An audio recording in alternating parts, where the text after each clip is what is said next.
जब हम ब्रह्मांड के बारे में सोचते हैं तो हमें यह पृथ्वी और इसका आकाश असीमित लगता है। इस आधुनिक समय में भी हम अभी भी इस ब्रह्मांड का शायद एक कोना ही एक्सप्लोर कर पाए हैं। लेकिन हिंदू धर्म के प्राचीन वेद और पुराण ने हमारी सोच से कहीं अधिक अद्भुत बातें इस ब्रह्मांड के बारे में कही हैं, जो अब रिसर्च का मुद्दा बन रही हैं। हिंदू पुराणों के अनुसार ब्रह्मांड केवल एक नहीं है, बल्कि इसके समानांतर कई और असंख्य ब्रह्मांड हैं, जिसके इस ब्रह्मांड जैसे ही जीव ब्रह्मा, विष्णु और महेश हैं। हमारे ब्रह्मांड के बाहर क्या है? यह एक ऐसा सवाल है जिसका ठोस जवाब फिलहाल हमारे विज्ञान के पास भी नहीं है। हम अभी अपने ब्रह्मांड के ही अनगिनत रहस्यों को नहीं सुलझा पाए हैं। साइंटिस्ट मानते हैं कि हमारा ब्रह्मांड अनंत है और इसका कोई छोर नहीं। ऐसे में ब्रह्मांड के बाहर क्या है, इसका अनुमान लगाना भी काफी मुश्किल है। लेकिन इससे जुड़ा एक कॉन्सेप्ट काफी लोकप्रिय है, जिसे हम मल्टीवर्स के नाम से जानते हैं। मल्टीवर्स यानी ढेर सारे ब्रह्मांड। मल्टीवर्स शब्द से लगता है कि यह विषय काफी आधुनिक है, लेकिन इस अवधारणा का जिक्र हिंदू माइथोलॉजी में भी है। महर्षि वाल्मीकि के द्वारा लिखे योग वशिष्ठ या फिर महारामायण को हमारे वेदांत के सबसे महत्वपूर्ण ग्रंथों में से एक माना जाता है। इसमें न सिर्फ मल्टीवर्स बल्कि टाइम ट्रैवल जैसे आधुनिक सिद्धांतों की भी झलक देखने को मिलती है। तो इस वीडियो के जरिए से आइए जानते हैं इसके बारे में। योग वशिष्ठ के बारे में आगे जानने से पहले मल्टीवर्स के कॉन्सेप्ट को थोड़ा समझ लेते हैं। मल्टीवर्स थियरी के मुताबिक हमारे ब्रह्मांड के बाहर भी इसी तरह के अनगिनत ब्रह्मांड हैं। उन सभी ब्रह्मांडों में हमारे प्रतिरूप भी मौजूद हैं। किसी भी कार्य के जितने संभावित परिणाम होते हैं, ब्रह्मांड का उतने ही भागों में विभाजन हो जाता है। मिसाल के लिए मान लो आप 12वीं का एग्जाम पास करने के बाद मेडिकल की पढ़ाई करते हैं और डॉक्टर बन जाते हैं। लेकिन किसी और ब्रह्मांड में आपका प्रतिरूप कोई दूसरा विषय पढ़ता है और इंजीनियर बन जाता है। किसी अन्य ब्रह्मांड में आपका प्रतिरूप एग्जाम में फेल होकर या पढ़ाई छोड़कर कोई दूसरा काम भी करने लग सकता है। यानी इंसान के किसी एक कार्य के अनगिनत संभावित परिणाम हो सकते हैं और उसी के हिसाब से मल्टीवर्स चलता है। अब योग वशिष्ठ की बात करें तो यह महर्षि वशिष्ठ और भगवान राम के बीच संवाद पर आधारित ग्रंथ है। ऋषि वाल्मीकि ने इसे सिर्फ लिपिबद्ध किया। योग वशिष्ठ के अनुसार गुरुकुल में शिक्षा प्राप्त करने के बाद भगवान राम देशाटन पर निकले और उन्होंने कई ऋषियों मुनियों से संवाद किया। इससे श्री राम को वैराग्य हो गया। उन्हें लगा कि यह पूरा संसार मिथ्या है और वह जितना जल्दी हो सके इसे छोड़कर जाने पर विचार करने लगे। जब महर्षि वशिष्ठ को इसका पता चला तो उन्होंने भगवान राम के सभी प्रश्नों के उत्तर देकर उनका वैराग्य दूर किया। इसमें वशिष्ठ ने विस्तार से बताया कि सृष्टि की उत्पत्ति कैसे हुई, यह ब्रह्मांड कैसे कार्य करता है। इसी दौरान उन्होंने भगवान राम को एक कथा सुनाई जिसमें मल्टीवर्स और टाइम ट्रैवल जैसी चीजों का जिक्र है। यह कहानी है राजा पद्म और उनकी रानी लीला की। रानी लीला अपने पति से अत्यधिक प्रेम करती थी। वह नहीं चाहती थी कि राजा पद्म की कभी मृत्यु हो, लेकिन एक युद्ध के दौरान राजा पद्म की मौत हो गई। रानी लीला ने मां सरस्वती की घोर तपस्या करके उन्हें प्रसन्न किया और उनसे अपने पति को जीवित करने का अनुरोध किया। इस पर मां सरस्वती ने रानी को बताया कि उनके पति पहले से ही अलग अलग ब्रह्मांडों में जीवित हैं। माता सरस्वती ने लीला को यह भी समझाया कि जिस जीवन के लिए वह इतनी लालायित है, वह भी असल में मिथ्या ही है, क्योंकि यह आत्मा का स्वप्न है। फिर वह लीला को उनके पति की आत्मा के बारे में बताती है। देवी सरस्वती कहती हैं कि किसी दूसरे ब्रह्मांड में एक ब्राह्मण था।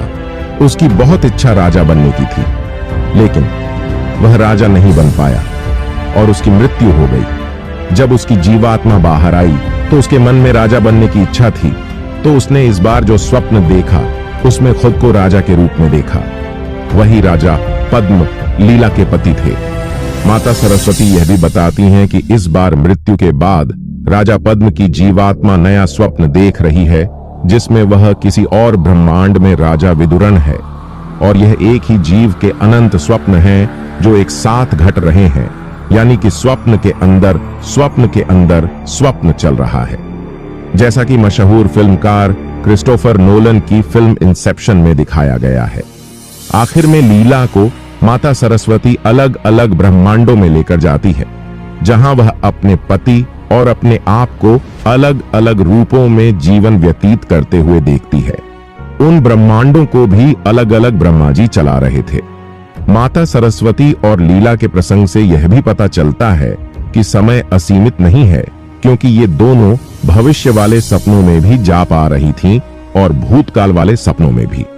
जबकि 17वीं सदी में गुरुत्वाकर्षण की खोज करने वाले महान साइंटिस्ट आइजैक न्यूटन तक का मानना था कि समय असीमित है, यानी इसकी गति सबके लिए एक समान रहती है, फिर चाहे कोई धरती पर हो या फिर ब्रह्मांड के किसी और कोने में। लेकिन बाद में अल्बर्ट आइंस्टीन ने सिद्ध किया कि टाइम एब्सोल्यूट नहीं बल्कि रिलेटिव है, मतलब कि यह स्पेस और ग्रेविटी के हिसाब से हर किसी के लिए अलग अलग हो जाता है। ऐसी ही एक कथा रामचरितमानस में भी वर्णित है। जब माता कौशल्या अपने बच्चे राम को खाना खिलाती हैं और भगवान राम जब अपना मुंह खोलते हैं तो उन्हें उनके मुख में अनगिनत ब्रह्मांड दिख जाता है। वो समय का पूरा चक्र देखती हैं। अलग अलग ब्रह्मांड में वो खुद को बच्चे के रूप में बड्ढी होते और बूढ़ी होती देखती हैं। वो देखती हैं कि कैसे उन्होंने अलग अलग व्यक्तियों से विवाह किया और अलग अलग जीवन जिया। इस पूरी झलक ने उन्हें बुरी तरह विचलित कर दिया था। कुछ ऐसा ही भगवान कृष्ण की बाल्यावस्था में होता है, जब माता यशोदा ने उन्हें अपना मुंह खोलकर यह दिखाने को कहा था कि उन्होंने कहीं मिट्टी तो नहीं खा लिया। भागवत पुराण में एक मजबूत उल्लेख है, जिसमें भागवत पुराण श्री कृष्ण ने हमें सीधे ब्रह्मा जी के माध्यम से मल्टीवर्स की अवधारणा से अवगत कराया। हमारे ब्रह्मांड के निर्माता ब्रह्मा जी ने एक बार श्री कृष्ण की परीक्षा लेने की कोशिश की, जब कृष्ण अपने दोस्तों और मैदान में चर रहे बछड़ों के साथ खेल रहे थे। ब्रह्मा जी ने उनके सभी मित्रों और मवेशियों का अपहरण कर लिया और उन्हें ब्रह्मलोक ब्रह्मा के घर में ले गए और वहां छिपा दिया। श्री कृष्ण सर्वशक्तिमान होने के नाते पूरी स्थिति को समझते थे और उन्होंने अपने सभी लापता दोस्तों और गायों के रूप में खुद को कॉपी किया, ताकि किसी को पता न चले कि वे मूल रूप से गायब हैं, अन्यथा गांव में अराजकता पैदा हो जाती। 1 वर्ष के बाद ब्रह्मा जी स्थिति का पता लगाने के लिए उसी गांव में लौटे, लेकिन वे यह देखकर आश्चर्यचकित रह गए कि वही बच्चे और मवेशी जिनका उन्होंने अपहरण कर लिया था, वे वहां खुशी से खेल रहे थे। वह पूरी तरह से उत्सुक स्थिति में थे कि सामान्य प्राणी एक ही समय में ब्रह्मलोक और पृथ्वी दोनों पर कैसे रह सकते हैं। अपने अति आत्मविश्वास के कारण ब्रह्मा जी समझ गए कि यह सर्वशक्तिमान की एक जादुई चाल थी और उन्होंने उनसे पूछा कि यह कैसे संभव है। तब श्री कृष्ण ने आत्मिक रूप से अपनी आंखें बंद कर लीं और ब्रह्मा जी ने सभी रूपों में अनगिनत अन्य ब्रह्माओं को जमीन के ऊपर तैरते हुए देखा। किसी के 10 सिर थे, किसी के 100, जबकि किसी के हजारों थे और वे सभी एक साथ सर्वशक्तिमान की पूजा कर रहे थे। तब श्री कृष्ण ने विनम्रता पूर्वक ब्रह्मा जी से कहा कि वह केवल इस ब्रह्मांड के निर्माता है, लेकिन अन्य अनंत ब्रह्मांड भी हैं, जिनमें से प्रत्येक का अपना निर्माता है और प्रत्येक का अपना जन्म और मृत्यु चक्र है। आज हम उस स्थिति में हैं कि अपने ब्रह्मांड की विशालता का मोटे तौर पर आकलन कर सकते हैं। हमारी विराट पृथ्वी सौर मंडल का एक साधारण आकार का ग्रह है, जो सूर्य नामक तारे के इर्द गिर्द परिक्रमा कर रही है। सौर मंडल का स्वामी होने के बावजूद सूर्य भी विशाल आकाश गंगा दुग्ध मेखला नाम की मंदाकिनी का एक साधारण और औसत आकार का तारा है। इस विराट ब्रह्मांड में हमारी आकाश गंगा की तरह लाखों अन्य आकाश गंगाएं भी हैं। अतः हमारा ब्रह्मांड आकाश गंगाओं का एक विशाल समूह है। आजकल के वैज्ञानिक यहां तक मानते हैं कि ब्रह्मांड एक नहीं बल्कि अनेक हैं।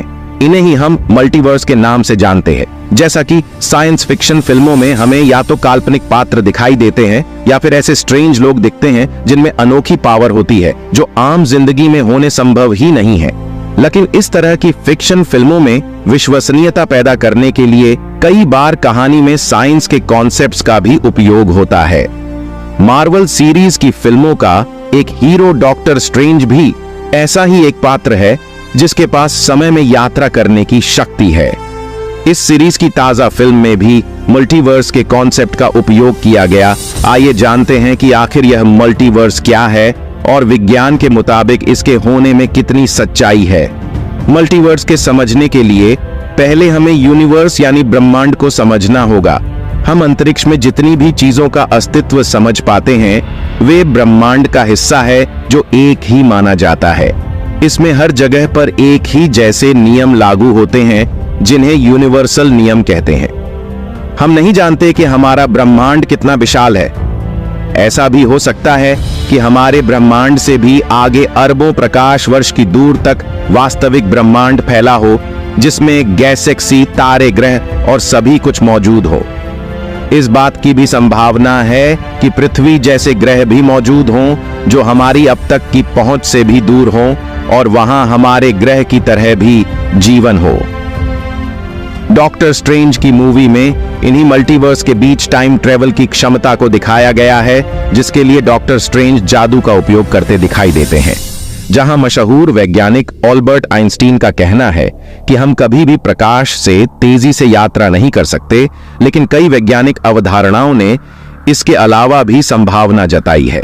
वैज्ञानिकों ने शोधों में ब्रह्मांड में कहीं भी तुरंत पहुंचने के एक साधन को वर्महोल नाम दिया है। वर्महोल एक सुरंग होती है जो दो ब्रह्मांड के दो बिंदुओं के बीच की दूरी को कम कर देती है, जो स्पेस और टाइम दोनों को एक साथ जोड़ देती है, जिसके अंदर जाकर हम अंतरिक्ष के एक छोर से दूसरे छोर तक कम समय में यात्रा कर सकते हैं।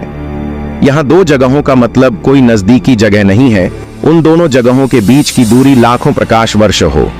अगर हम वर्महोल को खोजने में सफल हो जाते हैं तो हम अरबों खरबों प्रकाश वर्ष की दूरी चंद सेकंड में तय कर सकते हैं। इस तरह से देखा जाए तो हमारा ब्रह्मांड केवल एक विकल्प भर है, लेकिन ऐसा भी तो हो सकता है कि कोई दूसरा ब्रह्मांड भी हो और उसमें कुछ अलग तरह के यूनिवर्सल नियम काम करते हो, और इस तरह के अलग अलग नियम वाले कई ब्रह्मांड भी तो हो सकते हैं। मल्टीवर्स अभिधारणा कल्पना मात्र नहीं है, बल्कि मल्टीवर्स का सिद्धांत अनेक क्वांटम प्रयोगों और मैथमेटिकल कैलकुलेशन का परिणाम है। क्वांटम फिजिक्स में काम करने वाले वैज्ञानिकों ने मल्टीवर्स की व्याख्या अपने अपने अनुसार की है। भिन्न भिन्न सिद्धांतों की व्याख्या और मैथमेटिकल कैलकुलेशन से ये 5 सिद्धांत निकलते हैं जो मल्टीवर्स सिद्धांत का समर्थन करते हैं। फ्रिस्ट थियरी है इन्फिनिट यूनिवर्सेस। वैज्ञानिक स्पेस और टाइम के आकार के बारे में एक मत नहीं है, परंतु ज्यादातर वैज्ञानिक मानते हैं कि स्पेस और टाइम का आकार फ्लैट है और जो अनंत तक फैला हुआ है। तो अनेक ब्रह्मांड होने की संभावना से इनकार नहीं किया जा सकता, क्योंकि कभी न कभी प्रत्येक कॉन्फ़िगरेशन खुद को रिपीट करेगा। और अगर ऐसा है तो हमारी आकाश गंगा, हमारे सौर मंडल, हमारे ग्रह, यहां तक कि हमारे प्रतिरूप भी रिपीट होते होंगे और हमारा पूरा ब्रह्मांड भी रिपीट होगा, और हमारे ब्रह्मांड जैसे अनेकों ब्रह्मांडों का वजूद संभव हो सकता है जिनमें हमारे प्रतिरूप अपने अलग अलग निर्णयों के कारण अलग अलग तरह की लाइफ जी रहे हों। आइए इसे मैथमेटिक्स द्वारा समझते हैं। हम देखते हैं कि अगर हम 3 अंकों वाली एक संख्या को अनेक बार अंकों के परिवर्तन के साथ लिखते हैं तो एक समय के पश्चात संख्या खुद को रिपीट करती है। जैसे 1 2 3 2 3 1 3 1 2 1 2 3 2 3 1 3 1 2 1 2 3। सेकंड थ्योरी है बबल यूनिवर्सेस मल्टीवर्स। सिद्धांत का समर्थन करने वाले इस सिद्धांत को जन्म दिया इटर्नल इन्फ्लेशन थ्योरी ने। इन्फ्लेशन एक धारणा है कि बिग बैंग के बड़े धमाके बाद ब्रह्मांड का विस्तार तेजी से हुआ और वह वास्तव में गुब्बारे की तरह फैल रहा था। इस प्रकार अनेकों अलग थलग बबल यूनिवर्सेस को जन्म हो रहा है, और इस प्रकार हमारा अपना ब्रह्मांड, जहां इटर्नल इन्फ्लेशन समाप्त हो रही है और जहां तारों और आकाश गंगाओं का निर्माण हो रहा है, अंतरिक्ष के विशाल समुद्र में एक छोटा सा बुलबुला है जिनमें से कुछ अभी भी बढ़ रहे हैं, जिसमें हमारे ब्रह्मांड जैसे अनेकों ब्रह्मांड निहित हैं। थर्ड थ्योरी है पैरेलल यूनिवर्सेस। मल्टीवर्स सिद्धांत का समर्थन करने वाले इस सिद्धांत को स्ट्रिंग थ्योरी ने जन्म दिया। ऐसा माना जाता है कि सारे ब्रह्मांड एक दूसरे से जुड़े हुए हैं तो कुछ टूटकर नए ब्रह्मांड बन गए, या फिर कभी दो ब्रह्मांड के टकराव से एक नया ब्रह्मांड बन गया। इसी आधार पर हो सकता है कि कहीं दूसरे ब्रह्मांड में किसी दूसरे ग्रह पर पृथ्वी के समान घटना घट रही हो। इन ब्रह्मांडों में हमारे ब्रह्मांड की हर वस्तु का प्रतिरूप मौजूद है। हमारे ही ग्रह की तरह ग्रह, यहाँ तक कि हमारे प्रतिरूप तक मौजूद हो सकते हैं। फोर्थ थियरी है डॉटर यूनिवर्सेस। यह सिद्धांत क्वांटम यांत्रिकी के विश्लेषण के फलस्वरूप प्राप्त होता है, जिससे एक और तरीका का जन्म होता है जिससे कई ब्रह्मांडों के अस्तित्व की कल्पना की जा सकती है। क्वांटम यांत्रिकी निश्चित परिणामों के बजाय संभावनाओं के संदर्भ में दुनिया का वर्णन करता है, और इस सिद्धांत का गणित सुझाव दे सकता है कि किसी स्थिति के सभी संभावित परिणाम अपने स्वयं के अलग ब्रह्मांडों में होते हैं। अगर जानकारी पसंद आ रही हो तो वीडियो को लाइक करें और चैनल को सब्सक्राइब करें। दोस्तों, ये जानकारी कैसी लगी कमेंट बॉक्स में जरूर बताएं।